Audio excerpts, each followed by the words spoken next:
Good morning, folks. Let's take a quick look at the precious metals and the US dollar, see what's going on. So here we have gold in the weekly time frame, and we can see that gold is at a potential support level. Down here, this is the first median line extension of this shift pitchfork. So potentially support along that median line. MACD remains in a sell signal, but in bull mode, meaning the primary trend is still up in this time frame. Energy down in the tank, potentially turning back up. Let's see, if we drop down to the daily time frame, we see the same thing, that gold came down here, it tapped the support level and then rallied, and right now is pushing up into resistance. We've got this support resistance level. There's resistance, support, breakthrough, and now we're testing that resistance level from below. On a positive note, gold managed to push up through the 200-day moving average yesterday, and so far today is finding support along that level. Of course, price is being squeezed tightly right now between the 200-day moving average and this support resistance zone. So that's looking good. MACD is down at a very oversold level and turning up. And we can see in the histogram there that potentially MACD is about to head back up. We'll get a green bar potentially here in the histogram today, potentially a buy signal in the daily time frame. So that's gold in the daily time frame. If we look at silver here in the weekly, not very exciting. Of course, you know, silver is always more volatile than gold. We didn't find, or silver didn't find support within this zone, dropped a little bit below it. MACD still on sell signal, stochastics potentially turning back up. Energy, that's my indicator for energy level, potentially turning back up. That's silver in the weekly. Here's silver in the daily, and we can see, oops, let me scooch that up a little bit. We can see that silver pushed down through what could have been support. We're now getting a bounce higher, pushing back up into resistance at this point, and multiple layers of resistance. So silver's got some work to do. We can see that it bounced off of this first median line extension of this shift pitchfork. And so silver's got to deal with that resistance level today. The dollar appears to have topped. And so the pullback in the dollar is one of the main factors that was pushing the precious metals higher yesterday. We can see that here in the weekly time frame. If we back out a little bit, this is potentially a double top. And I pointed this out last time we talked, that we potentially had a double top in the US dollar at a very overbought level in MACD. And we'll see that. We can see that better in the daily time frame. We did get an overthrow. And so, you know, the dollar didn't double top exactly at this level. We got this overthrow to the upside, and that's not uncommon. Support and resistance levels oftentimes act as price magnets, that price will be drawn into those levels, whether it's support or resistance. And there's no magic to it. It's simple human nature. Technical analysts, they know where these support and resistance levels are. And when they trade, or when they provide guidance for their traders, they identify these support and resistance levels, and then the traders use them as price targets to buy or sell. And so not terribly surprising that we got this overthrow. Another phenomena that happens in the financial markets is that we have the whales, the traders with very deep pockets. They're able to move the markets pretty much at will when they want to. And of course, it's easier to move markets when they're close to support and resistance levels.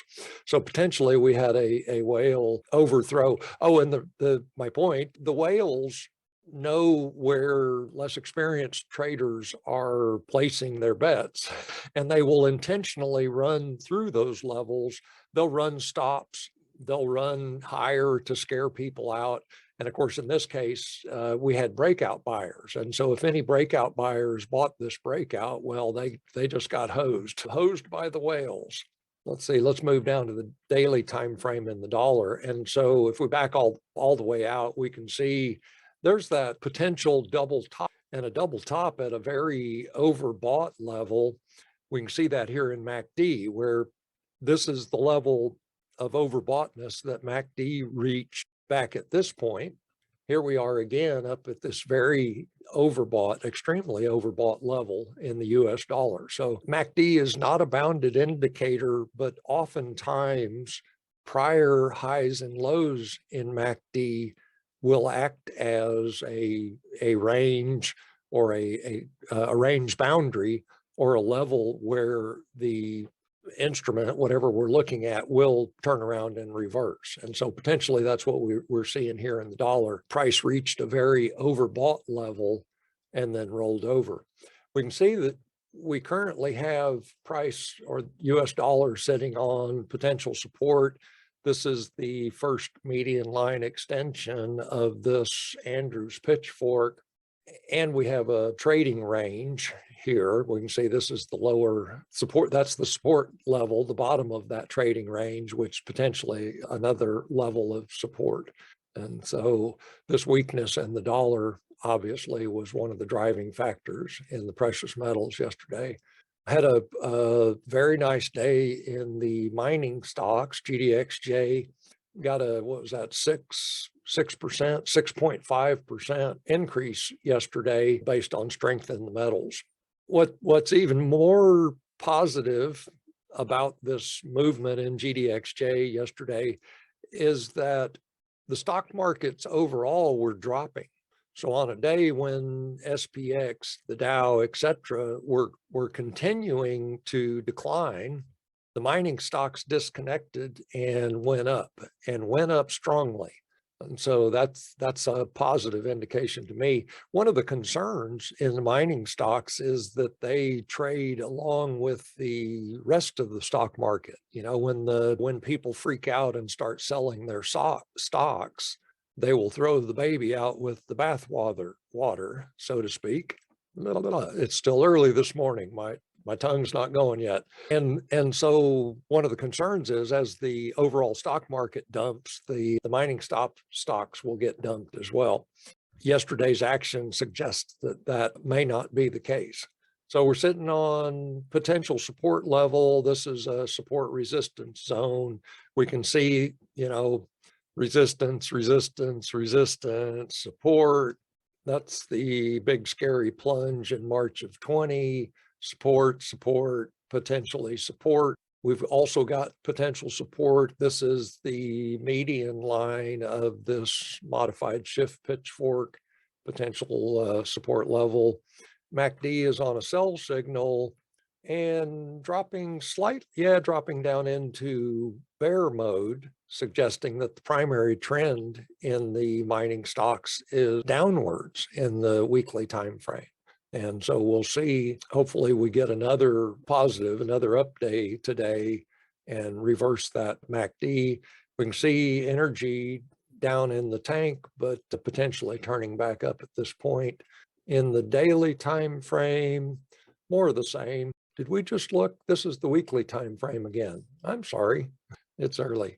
Here we go. This is the daily time frame, GDXJ, and we can see there's that big strong day yesterday, that 6.92. So 6.92% a gain yesterday. Started the day with a gap up, and of course the precious metals were up strong in the morning yesterday. So the mining stocks reacted to that. MACD turning up, but down in bear mode. Let's see. So yeah, that is the mining stocks, and that's all I wanted to look at this morning. Wanted to get this update out to you before the markets opened. Have a fantastic day today, folks, and I will talk to you soon.